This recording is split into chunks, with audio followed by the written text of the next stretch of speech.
I'd like to respond to these comments that have made today, and I totally agree with Senator Little and Senator Price in their comments. I first spoke about this 28 years ago as a candidate and then as a Member of Parliament, where I have been calling out the corruption, the lies, the inequality in the system and the treatment of one race of Australians against another race of Australians. And that's exactly what it is. It's been racism. There has been inequalities in our system. Why have we allowed it to go on?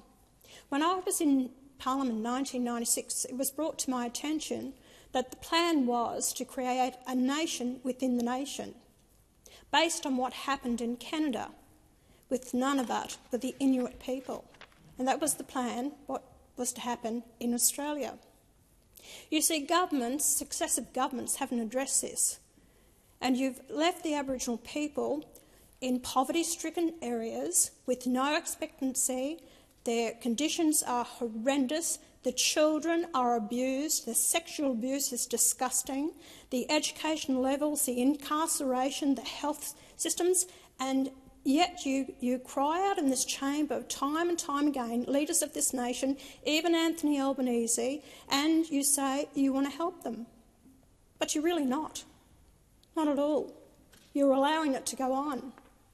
And when Senator Price said about the vote, the Labor Party, you have done it for years. You've actually paid for the Aboriginal vote through the handouts that you've given them over how many years now that it's been going on, and you've actually, you round them up, you take them to the polling booth, you actually tick off the names, you go into the nursing homes, and they have no idea what they're doing, and you're allowing this to go on. Shame. It is absolutely disgusting what you've allowed to happen.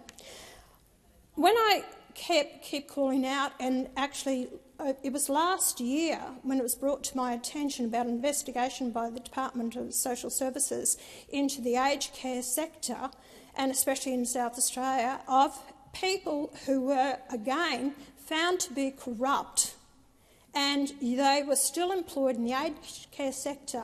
I wanted to table documents in this parliament, but you would not allow it. You don't answer questions. I've written to the Prime Minister, I've written to the Minister Burney, and I get no response whatsoever. You're not forthcoming to the questions that are asked, and that's either incompetence or you've got something to hide, but you certainly don't care. You don't care what is going on in this country. I'd like to really know how many of you members in this parliament, mainly the Labor Party and the Greens and David Pocock, how many of you have actually physically visited these Aboriginal communities, been in their towns, gone to their schools, gone to their homes, spoken to them? Do you really know what's happening to these people?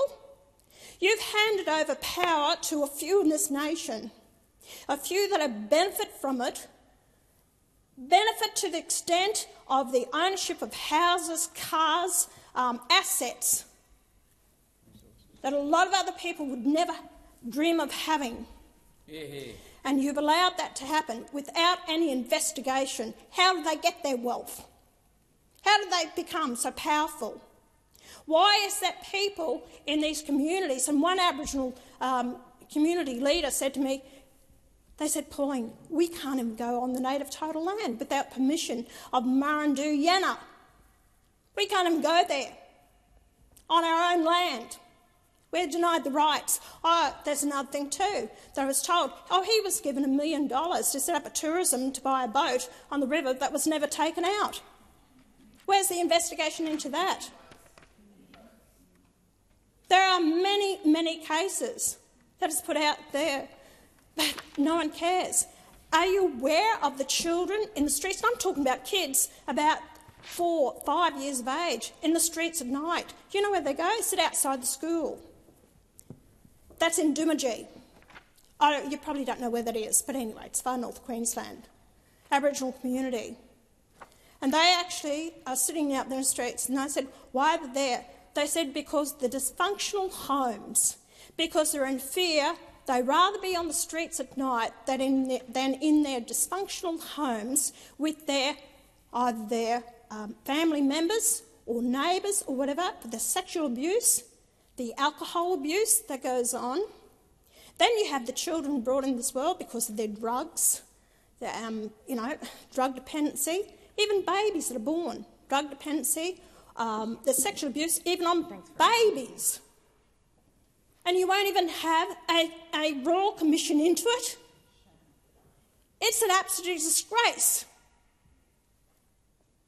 What do I have to say, or what does, you talk about, you want to hear from the Aboriginal people, you want a voice to Parliament.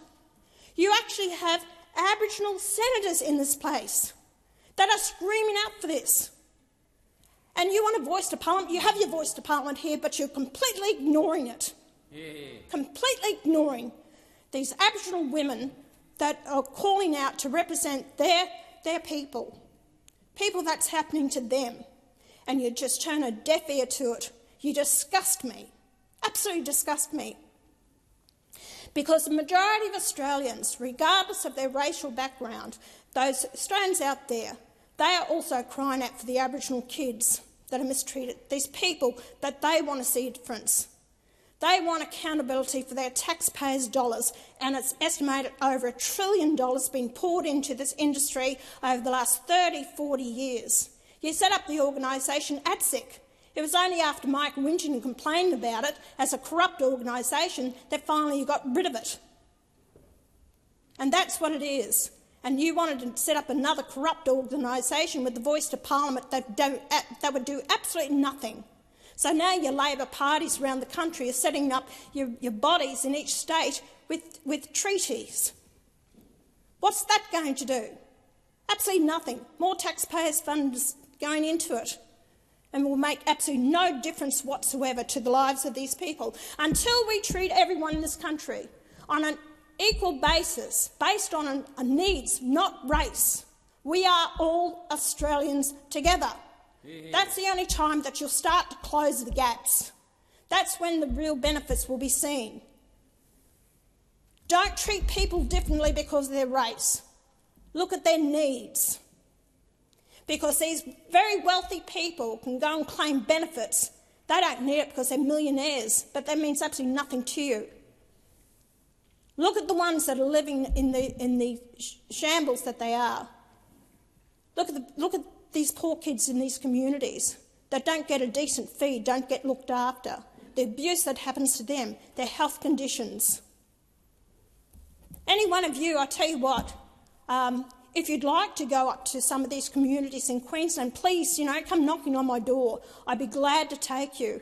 But I'm sure that Senator Price and Senator Little would dearly love you to take you to some of those out to Alice Springs. Maybe it might open up your eyes a bit, then you'll see what is really happening out there. The Prime Minister couldn't even be bothered going out there for more than a few hours. He was more interested to go to see the tenants. Regardless of what happens on the streets, the crime that is happening, people are leaving Alice Springs. They don't want to live there anymore because of the escalating crime. They're in fear of walking down the streets. It's not a place that they want to live anymore. Do you know that Alice Springs is the capital of the world for stabbings? The capital of the world for stabbings. Disgusting, isn't it? And you don't get it. You really don't get it. You don't understand what the hell is happening in our country. And until you treat people equally, unless you get accountability, unless you cut the head off the snake in this nation that is actually, using their venom to get whatever they can out of the people and get whatever they want for their own benefits, nothing will change in this nation. Be the representatives for this nation that you were elected to be, without fear or favour. And I'd like to see some backbone in this place for a change, and instead of all hiding behind your party, Christ's sake, stand up and show some backbone, will you? Yeah.